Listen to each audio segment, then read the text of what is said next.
Assalamualaikum warahmatullahi wabarakatuh. Perkenalkan, saya Muhammad Rizky Ananda, NIM 10322026. Saya dari kelas Hukum Tata Negara, mata kuliah Hukum Internasional. Di sini saya akan memaparkan hasil dari artikel saya yang berjudul Studi Kasus Analisis Implementasi Perjanjian Internasional dalam sengketa batas laut CEE Indonesia dengan Vietnam.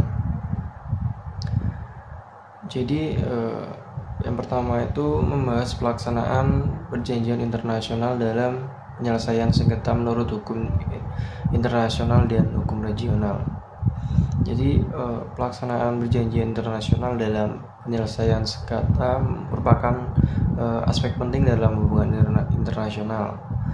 Peran negara menjadi krusial dalam memastikan eksistensi suatu negara di mata dunia dengan prinsip civis pacem pare bellum, yang artinya jika kamu menginginkan perdamaian maka bersiap untuk berperang.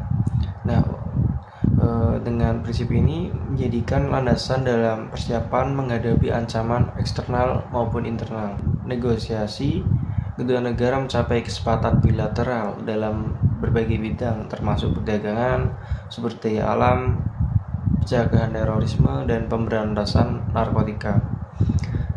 Dalam konteks hubungan internasional, sengketa maritim antara Indonesia dan Vietnam menerapkan pentingnya pemerintah dan lembaga internasional dalam membantu negara-negara yang berselisih mencapai tujuan hukum, yaitu kepastian manfaat, keadilan, serta menjaga kesamaan dan kedaulatan wilayah Indonesia.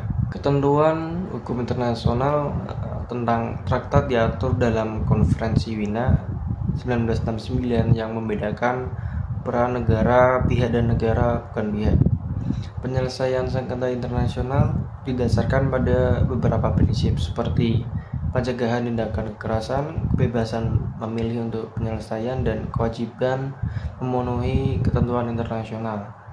Nah, di Asia Tenggara, pedoman penyelesaian sengketa diatur dalam Piagam ASEAN yang menekankan pentingnya menghormati kemerdekaan, kedaulatan, kesetaraan, integritas wilayah, dan identitas nasional negara-negara ASEAN. Nah, proses atau alur penetapan garis batas wilayah maritim CEE dapat diselesaikan dengan metode three-stage approach yang meliputi penetapan garis batas sementara, pengujian garis tengah, dan akhirnya memperoleh kepastian garis batas laut CEE secara bertahap. Nah, untuk hasil dan pembahasan menunjukkan bahwa sengketa batas laut zona ekonomi eksklusif atau kita bisa sebut CEE antara Indonesia dan Vietnam itu akhirnya menemukan titik terang setelah melakukan proses yang tidak mudah dan cukup lama. Kedua negara itu berhasil menyelesaikan sengketa tersebut secara damai melalui mediasi dan negosiasi sesuai dengan harapan dan peran PBB serta perjanjian internasional. Mungkin itu saja sedikit review dari saya. Sekian, wassalamualaikum warahmatullahi wabarakatuh.